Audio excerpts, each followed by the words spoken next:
일단 계속 말씀드리지만 비대면으로 진행되고 있고 한 관계로 핵심 내용 위주로 간결하게 또박또박 발표해 주시고, 질문하시는 분들도 마찬가지입니다.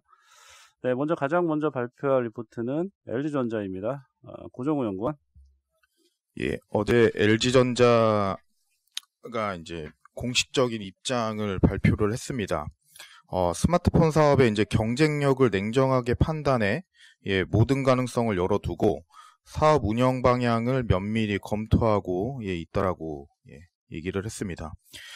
이런 LG전자의 이제 공식적인 입장은 최근 스마트폰 사업 철수 루머가 터무니없는 얘기가 아니다라는 것을 이제 시사하고 있기 때문에 주가는 어제 반응을 했습니다. 그래서 13%로 이제 상승 마감을 했고요. LG전자의 이제 스마트폰 사업은 2017년 2분기부터 대규모 적자를 지속 중에 있고요. 2021년 실적도 큰 반전 없이 부진할 것으로 이제 전망하고 있는 상황입니다. 결국 LG전자 이익 훼손을 이제 주도하는 이제 사업인데, 작년에 이제 잘 보시면 시장은 LG전자 스마트폰 사업에 이제 기대가 컸습니다. 즉 두 가지라고 이제 볼 수가 있는데, 화웨이의 스마트폰 사업 환경 악화가 LG전자에게 이제 반사익이 될 수 있지 않을까, 요런 이제 의견도 있었고, 근데 점유율 개인은 없었습니다. 그리고 LG 윙가 같은 신규 폼팩터 스마트폰이 이제 시장 반응이 좋지 않을까라는 의견도 있었는데, 실제 판매량은 10만 대도 안 됐기 때문에 이제 실패했다라고 이제 볼 수가 있습니다. 결국 이제 스마트폰 사업은 이제 한계에 도달했다라는 게 이제 판단이고요.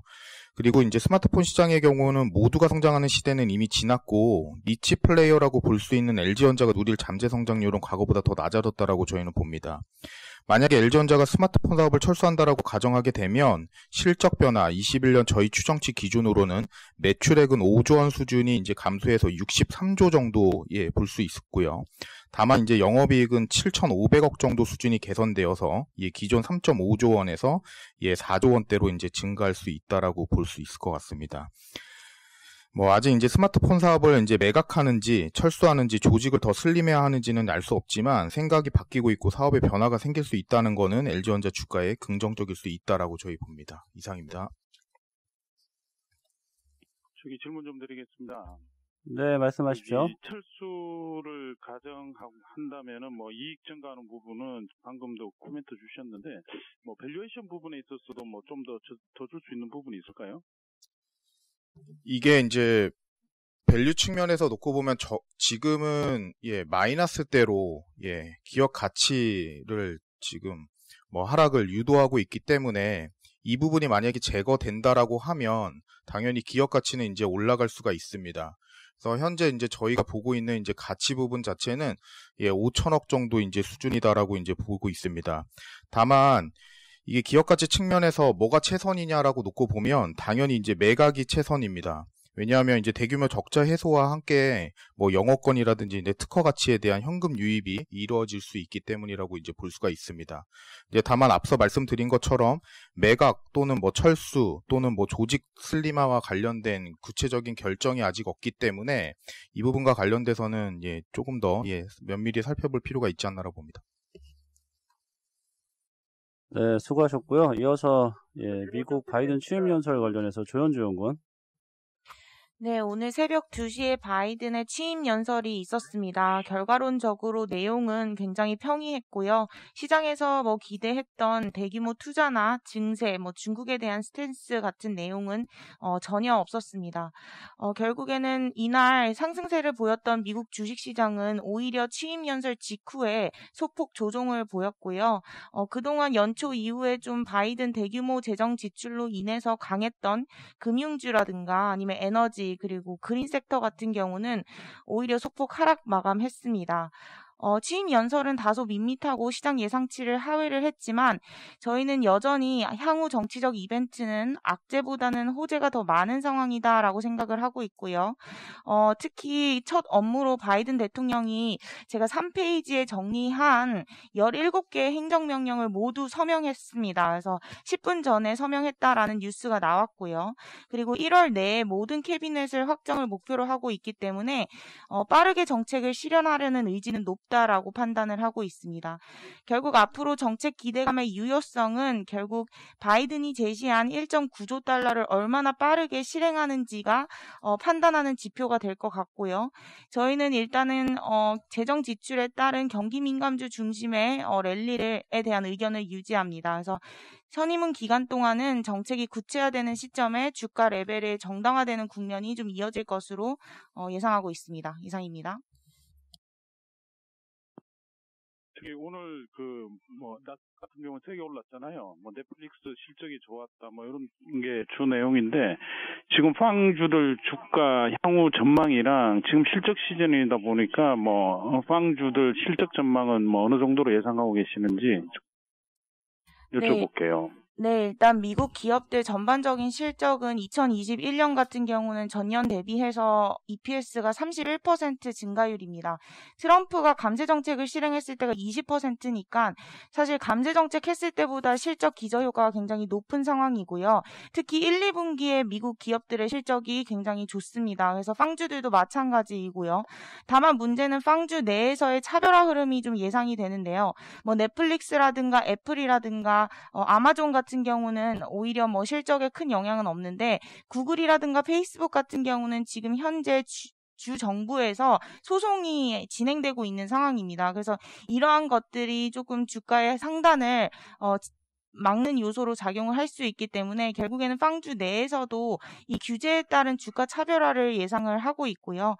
저희는 일단은 대규모 재정 지출이나 경기 회복을 감안을 하면 성장주보다는 경기 민감주 중심의 모멘텀이 좀 더 강할 수 있다라고 판단하고 있습니다. 네, 지금 바이든이 이제 취임을 했는데요. 그러면 앞으로 한 달이나 2달 정도 내에서 가장 주목해야 될 만한 이벤트라든가 어떤 정책 변화라든가 그건 무엇이 될 수 있을까요?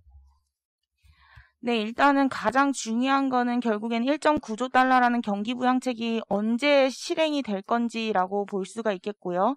지금 1.9조 달러 안에는 최저임금 15달러로 인상하는 방안이 포함되어 있는데, 사실 이 부분은 상원의 60%가 필요하기 때문에 1.9조 달러가 전부 다 통과되기는 어렵다라는 게 시장 컨센서스입니다. 그렇다면 일회성 현금 지급, 그리고 주간 실업수당, 주정부 지원금 등이 포함된 1조 달러 이상의 가반 획득은 2월 내에는 이루어져야 한다라는 게 시장 컨센서스이고요. 또 바이든 같은 경우는 경기 부양책 외에 두 번째로 가장 중요하게 생각하는 재정 정책이 그린 인프라 정책입니다. 이를 2월 초, 2월 중순에 발표할 것을 목표로 하고 있는데, 여기서 증세가 어느 정도 포함될지 이 부분이 두 번째 저희가 봐야 되는 핵심 요소다라고 판단하고 있습니다. 안재민 연구원, 관련해서요. 네, 구글이랑 페이스북이 지금 신고가들 기록하고 있고요. 이제 실적들이 좋은 편입니다. 이제 광고 쪽은 지금 오프라인 광고가 한국뿐만 아니라 지금 그 글로벌 시장에서 오프라인 광고 시장이 많이 죽었기 때문에 이런 부분들이 이제 반영이 되고 온라인 쪽으로 광고들이 많이 들어오고 있는 상황입니다. 디지털 과세가 조금 이슈예요. 그러니까 바이든 정부 관련해가지고 이제 저희 인터넷 업체들에 대한 규제들이 조금 많이 늘어나고 있는 상황이어서 이런 부분들이 이제 좀 주가에는 조금 네거티브 할 수는 있지만 실질적으로 실적이나 이런 부분들의 고성장세는 계속 이어지고 있는 상황이고 광고 쪽은 일단 그런 상황입니다. 네, 수고하셨고요. 이어서 중국 분석 박인금 장재훈 연구원입니다. 중국 주식시장에 대해서 말씀드리겠습니다. 중국 주식시장에서는 1분기의 주가 수익률이 높았던 경험이 많습니다. 올해 연초 이후도 주요 지수는 모두 상승했고 상하이 종합지수는 2015년 이후 최고치를 경신했습니다. 시장 상승을 뒷받침하는 주요 원동력으로 우선 시장 예상과 다르게 중앙은행이 다소 완화적인 스탠스를 보였습니다. 특히 올해 채권 만기가 상반기에 집중 도래할 것임을 감안하면 완화적인 통화정책 스탠스가 요구되는 상황입니다. 두 번째로는 대규모의 신규 자금이 유입되고 있습니다. 특히 가계자산의 주식시장 이동이 이루어지고 있습니다. 자료 5페이지 그림 8번을 보시면 지난 12월 중앙은행이 부동산 대출 집중 관리안을 발표한 바 있습니다. 주요 취지는 주요 은행을 5등급으로 분류해서 부동산 대출 비중 한도를 등급별로 차등 적용하는 것입니다.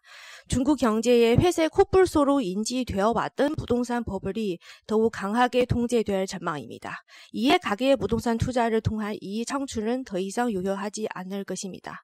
한편 5페이지 그림 10번을 보시면 지난 2년간 중국 공모펀드 수익률은 40% 이상으로 높았습니다. 2020년 공모펀드 규모는 19년보다 5배 많은 수준입니다. 공모펀드 열기는 올해 들어서도 지속되고 있습니다. 세 번째로 코로나 재확산 조짐에 따른 락다운 강화 가능성은 제한적이고 중국의 경기 회복 추세가 요요합니다. 9페이지 그림 19번을 보시면 글로벌 경기 회복으로 중국 주요 항구의 화물 물동량이 꾸준히 회복 중에 있습니다. 앞서 WTO는 올해 글로벌 수출 증가율이 7.2%로 회복될 것으로 예상한 바 있습니다. 올해 상반기 중국 경제는 소비와 수출이 회복을 견인할 것인 바 양호한 국면이 이어질 것으로 예상됩니다. 마지막으로 10페이지 그림 22번을 보시면 올해 1분기에 금융을 제외한 A주 지배주주 순이익 증가율을 10년 이래 최고치를 기록할 전망입니다. 중국 주식시장은 1분기 효과를 반영하여 최소 4월까지는 견조한 상승 흐름이 이어갈 것으로 전망됩니다. 4월 중후반 개최되는 중앙정치국회의, 바이든 정부 이후에 이 미중 관계 등이 주요 관전 포인트가 되겠습니다. 예, 앞서 박임금 위원이 중국 주식시장의 1분기 효과에 대해 말씀하셨는데요. 저는 그 중에서도 이제 특히 IT, 경기소비재, 중권 업종의 수혜가 예상된다고 보고 있습니다. IT 업종은 먼저 전방산업 수요가 증가하고 있는 가운데 바이든 취임 직후 당분간 미국 내 현황에 집중할 것으로 보여 대중국 반도체 추가 규제 발표 가능성이 낮다고 생각합니다. 이에 따라서 중국 IT 업종의 밸류에이션 디스카운트 요인은 다소 해소될 것으로 보이고요. 또한 올해 같은 경우는 중국 14차 5개년 계획의 원년으로 3월에 예정된 양회에서 차세대 성장 동력 확보 차원에서 IT 관련 다양한 지원 정책이 발표될 것으로 기대됩니다. 그래서 IT 세부 업종에서도 특히 이제 미중 갈등으로 피해가 가장 컸던 반도체, 서버, IT 제품 위탁 생산, IT 부품 등의 이제 수혜가 부각될 것입니다. 두 번째는 경기 소비재 업종인데요. 중국 정부의 소비 촉진 정책이 올해 1월 5일 날 발표되었습니다. 자동차, 가정가구, 인테리어, 음식점, 농촌 소비, 정책 보장 강화 등을 내용을 포함한 소비 촉진 정책 내용인데요. 과거에도 2008년 글로벌 금융위기를 극복하기 위해서 중국 정부는 2009년부터 2010년까지 자동차, 가전제품 소비 촉진 정책을 시행했습니다. 그 결과 이제 자동차하고 가전제품의 평균 판매량 증가율이 거의 20에서 30% 정도 증가했었는데요. 올해도 이런 수혜가 예상됩니다. 특히 자동차 중에서도 중국 정부가 전략적으로 육성하는 친환경차의 수혜가 두드러질 것으로 보이는데요. 올해 같은 경우는 중앙정부의 구매 보조금이 전년 대비 20% 축소됩니다. 그럼에도 불구하고 테슬라를 필두로 한 전기차 가격이 인하되고 그리고 이제 다수 신차 출시가 예정돼 있으며 농촌 및 지방 정부가 추가 보조금을 이제 또 지급할 수도 있기 때문에 중국 친환경차에 이제 좀 수혜가 예상됩니다. 특히 친환경차 같은 경우는 내수 판매뿐만 아니라 향후에 해외 수출 확대도 이제 좀 가능하다는 점에서도 중장기 성장을 기대할 수 있습니다. 예, 마지막으로 이제 중국 증권 업종의 수혜가 예상됩니다. 올해 중국 주식 시장은 이제 상승세를 이어갈 것으로 전망하는데요. 또한 이제 중국 금융당국은 이르면 3월, 늦어도 2분기부터는 IPO 등록제를 메인보드와 중소판까지 이제 전면적으로 확대할 것이라고 강조했습니다. 중국 본토 시장 내에서 신규 IPO 종목에 청약하기 위해서는 주식계좌 평가 잔액이 충분해야 가능한데요. 더 많은 신규 IPO 종목에 청약하기 위해서 개인 기관 등의 자금 순유입이 기대됩니다. 이러한 점을 감안해서 증권업의 주요 사업인 브로커리지 자산운용 그리고 IB 부문의 실적이 개선이 기대되고 해당 부분에서 모두 강점을 가진 중국의 대표 종합증권사의 수혜가 두드러질 것으로 예상하고 있습니다. 이상입니다. 저기 질문 좀 드리겠습니다. 그 바이든 취임하고 또 뭐 외교 관점에서 다자주의를 얘기를 하고 있는데 이렇게 미중 특히 경제 관점에서 미중 그 관계의 변화가 있을 수 있을 것 같은데 그 부분은 어떻게 생각하고 계세요? 일단은 사실 중국 경제나 주식시장이 가장 타격을 줄 수 있는 미국의 대중국 제재는 이 무역 관련의 정책이었습니다. 일단 미중 간의 무역 갈등은 좀 일단락된 거 아닌가 이런 생각되고요. 미국의 대중 평균 관세율을 2020년 2월 이후에, 즉 작년 2월 이후에 꾸준히 19.3%를 유지해 왔습니다. 그래서 이런 중국의 뭐 대미 수출이든지 이런 대미의 무역 흑자 같은 경우에는 미중 무역 이런 관련으로 있어서 다시 축소되는 모습이 보이지도 않고요. 그래서 이런 갈등이 좀 일단락되었다고 보고 있고, 그리고 이 트럼프랑 다르게 트럼프는 경제에 좀 미중 관계를 초점을 뒀다고 하면 바이든은 약간 민주주의 사상으로 이런 인권 관련 문제를 조금 더 핵심을 두고 있습니다. 그래서 이런 부분이 있어서 사실 경제랑 금융시장에 조금 줄 수 있는 타격이 좀 덜 하고요. 또한 수출 관련해서는 반도체 기업이 수출 교제하지 않는 이상은 일단 중국 주식 시장에 미칠 수 있는 영향이 좀 작을 것으로 보고 있고, 그리고 출범 이후에 당장 미국 내부의 정책이 조금 더 초점 둬야 하기 때문에 일단은 사실 미중 관계는 조금 지켜봐야 하겠지만 바로 단시간에 더 제재 강화할 가능성은 좀 작다고 적으라고 생각하고 있습니다. 네, 수고하셨습니다. 이어서 산업기업 쪽으로 하겠습니다. 먼저 반도체 산업 도현호 연구원. 예, 반도체 말씀드리겠습니다. 자료가 두 개인데요. 반도체 공급 부족 심화 자료 먼저 말씀을 드리겠습니다. 파운드리 업체들이 최근에 수요가 강세인 반면에 이 캐파가 부족해서 증설 투자를 좀 지속 중이고, 그리고 뱅가드란에서는 이제 M&A까지 검토 중이라고 이렇게 얘기를 했습니다. 최근에 상황을 좀 보면 반도체 중에서 자동차 반도체랑 그리고 GPU, 이제 그래픽 반도체, 그리고 DDI 전력 반도체 이런 것들이 공급 물량의 수요를 충족하지 못하는 상황이고요.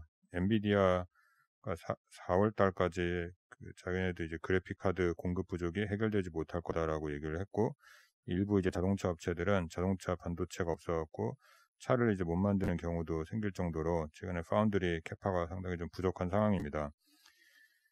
이 메모리 반도체를 말씀을 드리면, 메모리 반도체 수급은 아직 이 파운드리 정도 수준의 공급 부족은 아니다라고 좀 보고 있고요.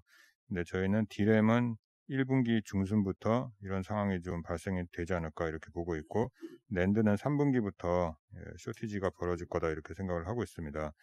D램은 지금 비대면 수요 때문에 PC 판매가 최근 10년 내 최고 수준이고요. 데이터 센터 투자도 12월부터 재개가 됐는데, 메모리 이제 3사의 D램 캐파 증설을 상당히 좀 제한적으로 하고 있기 때문에 1분기 중순부터 쇼티지가 벌어질 거다 이렇게 생각하고 있고, 낸드는 시장에서는 컨센서스가 올해 연간 계속 가격이 빠진다, 계속 공급 초과 상황이 지속이 될 거다 이렇게들 보고 있습니다. 근데 저희는 낸드도 삼성전자랑 하이닉스가 이 수익성 위주 경영 때문에 투자를 많이 안 할 거다라고 생각을 하고 있습니다. 그래서 수급 계산을 해보면 3분기부터는 수요가 공급을 좀 넘어가지 않을까 그렇게 생각을 하고 있고요. 고정거래 가격 상승을 예상을 하고 있습니다. 최근에 이거를 좀 엿볼 수 있는 근거가 이제 3D TLC 낸드가 1월 4일부터 현물 가격이 이제 상승 반전하기 시작했거든요. 그래서 현물 가격이 고정거래 가격을 이제 선행한다라는 측면에서 이거 좀 염두에 두고 보시는 게 좋을 것 같습니다. 두 번째 자료는 어제 노광장비회사 ASML이 4분기 실적을 발표를 했습니다. 영업이익이 전분기 대비해서 24% 정도 증가를 했고, EPS랑 영업이익 둘 다 컨센서스를 거의 30% 이상 상회를 했습니다. 실적 상당히 좀 좋았고요. 4분기에 EUV 장비 6대 수주했다라고 얘기했고, 2020년 연간으로는 31대를 매출 인식했다라고 얘기했습니다. 목표치를 달성을 했고요. 회사가 얘기를 한 게 2021년 이미 연간 EUV 장비 생산 캐파가 모두 예약 중이다라고 얘기를 했고, 40대 이상 출하할 거고, 매출액은 20% 이상 증가할 거다 이렇게 얘기를 했습니다. 아까 이제 말씀드렸듯이 파운드리 업체들도 최근에 이제 공급이 부족한 이유가 회사들이 캐펙스를 많이 안 해서 그런 건 아닙니다. TSMC가 최근에 얘기한 게 올해 캐펙스를 250억 달러에서 280억 달러, 작년 대비해서 거의 60% 이상 늘린 수치를 제시를 하고 있고요. 작년은 또 2년 전보다 거의 70% 이상 늘어난 상황입니다. TSMC가 3년 전에는 연간 10조 원 정도 투자를 하다가 올해 30조 원 투자를 한다라고 얘기를 하고 있는데 그러면 뭐 캐파 증가가 많아야 되잖아요. 근데 그게 아니고 캐파 늘리는 그 수준은 비슷합니다. 캐파는 비슷하게 늘어났는데 이렇게 캐펙스가 막 급증하는 이유는 아까 말씀드린 이 EUV처럼 장비 가격이 2배, 3배가 이렇게 늘어나고 있기 때문에 캐펙스가 좀 많이 들어가고 있다 이렇게 보고 있습니다. 이런 트렌드가 더 심화될 거다라고 생각을 하고 있는 게요. 이제 EUV 다음 장비는 이제 하이-NA EUV라는 장비가 있습니다. 이게 2023년부터 출하되지 않을까 이렇게 생각을 하고 있고 저희가 예전에 관련해서 인덱스 자료를 썼기 때문에 관심 있으신 분들은 그거 보시면 될 것 같고요. 이 하이-NA EUV 장비는 EUV보다 가격이 더 비쌉니다. EUV는 한 대에 2,000억인데 이 장비는 한 대에 3,500억이기 때문에 이제 향후에 뭐 한 2, 3년 후에는 같은 캐파를 투자하는데 올해는 TSMC가 30조 투자하지만 그때는 이제 50조 이상 들어가지 않을까 그렇게 생각을 하고 있습니다. 그래서 이런 뭐 천문학적인 투자 금액을 부담할 수 없는 회사들은 이제 다 퇴출된다라고 생각을 하고 있고요. 저희가 생각했을 때 이런 금액을 부담할 수 있는 회사는 TSMC 그리고 삼성전자, 뭐 인텔도 안 된다라고 생각하고 있고 메모리 반도체 쪽에서는 삼성전자, 하이닉스, 마이크론 이런 과점이 계속 강화되지 않을까 그렇게 생각을 하고 있습니다. 중국 정부가 지금 뭐 반도체 하고 싶어 하고 중국 업체들이 하고 싶어 하지만 아무리 뭐 이게 중국 업체들이 돈이 많고 중국 정부에서 밀어준다라고 하더라도 연간 뭐 50조 이상씩 투자가 들어가야 되는데 그 현상 유지하는데 50조 이상씩 투자가 들어가야 됩니다. 근데 그거 이제 부담하기는 뭐 쉽지 않지 않을까 그렇게 생각하고 있습니다. 이상입니다.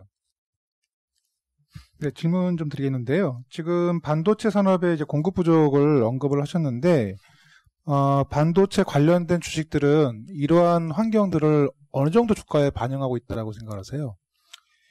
예, 지금 이제 반영을 본격적으로 하고 있는 상황이다라고 생각을 하고 있고요. 뭐 TSMC의 최근에 그 멀티플 올라가는 거, 그리고 삼성전자의 멀티플 올라가는 게 뭐 이런 거를 이제 반영하고 있다라고 보고 있습니다. 제 생각에는 한 60% 정도 반영을 하고 있지 않을까 그렇게 생각하고 있습니다. 작년까지도 뭐 이런 상황을 뭐 시장에서 완전히 모르지는 않았다라고는 보고 있는데 최근에 이제 파운드리 쪽에서 쇼티지가 막 심해지고 뭐 이런 것들이 최근에 이제 좀 반영이 되고 있는 게 아닌가 그렇게 생각하고 있습니다. 네, 이어서 이노션 이화정 연구원. 네, 이노션 말씀드리겠습니다. 저희 4분기 같은 경우에는 저희가 예전에 봤던 것 대비 조금 매출액을 높이면서 영업이익도 살짝 추정 높였습니다. 이유는 다른 것보다 저희 이번에 GV70 국내 출시 그리고 GV80 미국 출시 효과에 따라서 매체 대행뿐만이 아니라 뭐 디지털 같은 BTL 전반적으로 호조 예상되기 때문이고요. 해외 같은 경우에는 아직 성장이 그렇게 회복이 그렇게 눈에 띄지는 않지만 지난해 웰콤 실적이 12월부터 조기 편입돼서 조금 그 기저가 높음에도 불구하고 어느 정도 이제 선방하고 있는 걸로 보입니다. 그리고 뿐만 아니라 최근에 웰콤 같은 경우에는 이제 구조조정까지 하고 있어서 일단 4분기는 회복의 단초가 보이는 분기로 보시면 될 것 같고요. 2021년 같은 경우에는 이처럼 사실 저희가 2020년에는 봤을 때 저희 광고 시장 위축으로 매출 빠지고 그리고 웰콤 인수가 오히려 인건비 상승 요인으로 작용하다 보니까 좀 어려웠었습니다. 하지만 이게 오히려 저희한테 부담 없는 기저로 작용할 것 같고요. 그리고 작년에 저희가 비용을 최대한 효율화했기 때문에 편안하게 시작할 수 있습니다. 올해 매출 성장 요인은 첫 번째로는 그 전기차 아이오닉 같은 캡티브 광고주의 브랜드 추가 그리고 기아차 CI 변경 등으로 인해서 저희가 마케팅 예산이 확대될 여지가 좀 있고요. 두 번째로는 작년에는 비캡티브 광고주들도 마케팅 많이 안 했지만 올해부터는 마케팅 재개해서 매출 성장 가능할 걸로 보입니다. 그래서 올해 이노션 같은 경우에는 턴어라운드 굉장히 강할 것으로 보여서 저희 투자 의견 바이 유지하고요.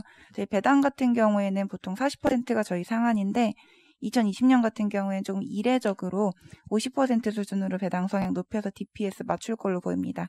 강한 배당 정책에 대한 의지가 보이는 부분입니다. 이상입니다. 네, 다음은 네오이즈 안재민 연구원. 네, 네오이즈 말씀드리겠습니다. 2021년에 좀 신작들이 상반기에 좀 많이 몰려있는 편이고요. 이 회사인지 캐시카우인 웹보드 쪽은 성장률이 약간 둔화가 되긴 했지만 그래도 캐시카우로서 꾸준한 성장세를 좀 보여주지 않을까 이렇게 판단하고 있습니다. 말씀드린 대로 상반기에 좀 다수의 신작들이 좀 예정이 되어 있는데요. 이 회사는 특징이 이제 약간 대작보다는 좀 소규모 게임들을 많이 출시해서 성과를 내는 회사이고요. 물론 이제 뭐 NC소프트나 이런 큰 회사들에 비해서 게임이 하나 성공하면 큰 폭의 실적 성장은 없지만 반대로 또 실패 시에 리스크가 작다는 것도 장점이 될 수는 있다라고 판단하고 있습니다.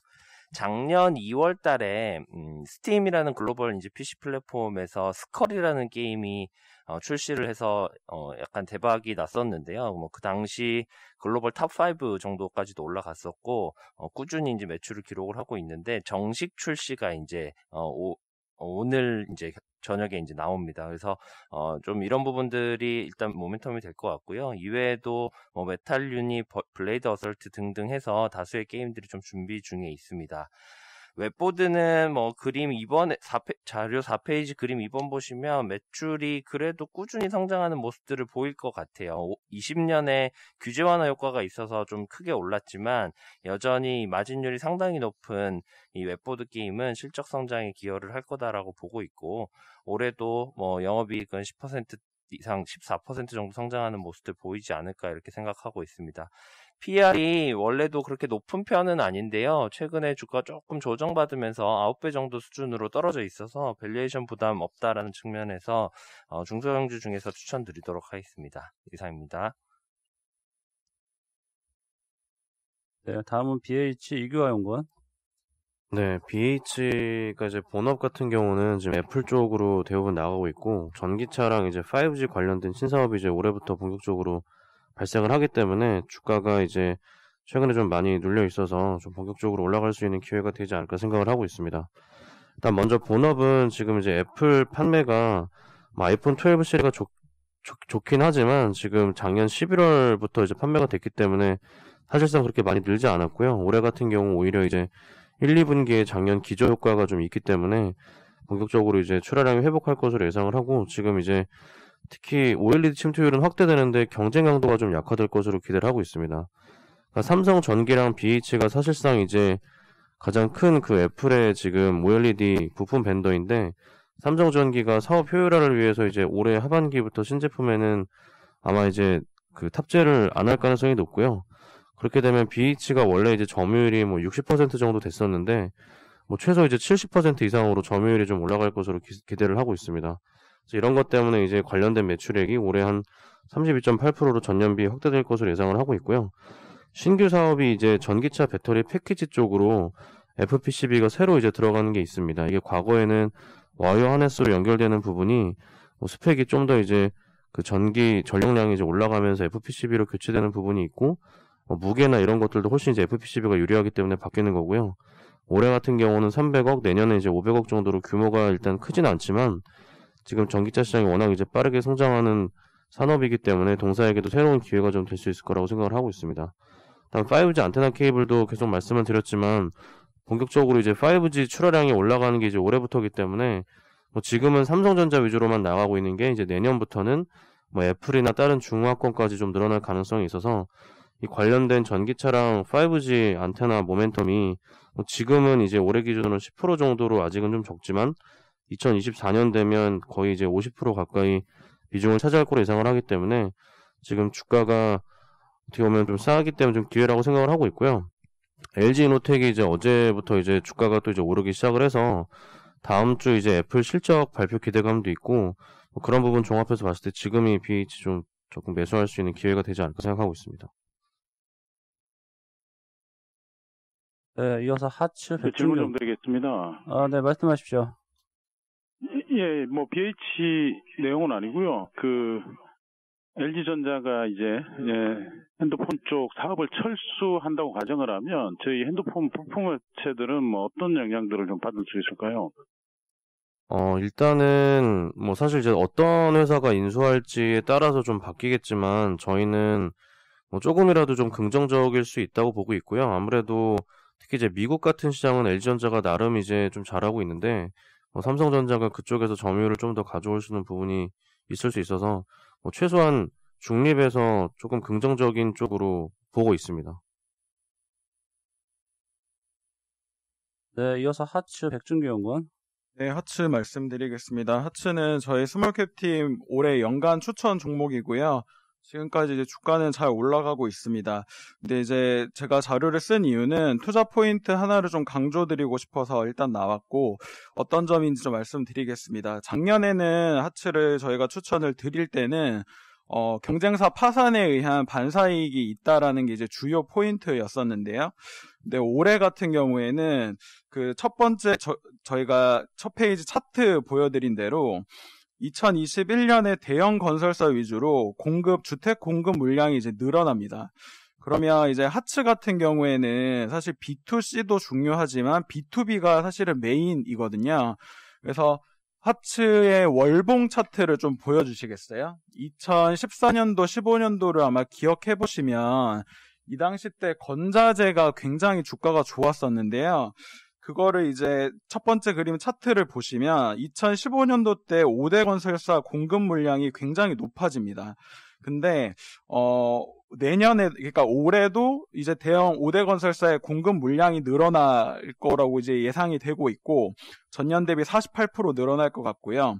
근데 특이한 점은 하츠의 수주 잔고를 보시면 2015년도 때 불과 이제 800억이 안 됐던 수주 잔고가 이미 2020년도 1000억이 넘었고, 올해는 이제 1200억 정도까지 올라갈 거라고 봅니다. 그래서 결론적으로 2015년도 때 하츠 주가가 16,000원까지 올라갔었는데, 이 당시 때보다 지금 펀더멘탈이나 경쟁사 이제 파산 이슈뿐만 아니라 이제 수주 잔고까지 지금 뒷받침되고 있는 상황이기 때문에 그 당시보다 지금 환경이 훨씬 좋아졌다라고 말씀드릴 수 있을 것 같아요. 그래서 좀 결론을 지어드리면, 올해 이제 그 문재인 대통령이 신년사 때 공급 물량 늘린다고 이제 얘기를 하셨기 때문에 5대 대형 건설사 위주로 물량이 확대되기 때문에 건자재 기업들에 대해서 좀 관심이 많이 생길 거라고 보고 있고, 그 중에서 이제 하츠 같은 경우에는 경쟁 강도가 가장 지금 완화된 기업이기 때문에 저희 계속 긍정적인 좀 뷰로 말씀을 좀 드리겠습니다. 이상입니다. 네, 이상으로 준비된 자료 발표 모두 마쳤습니다.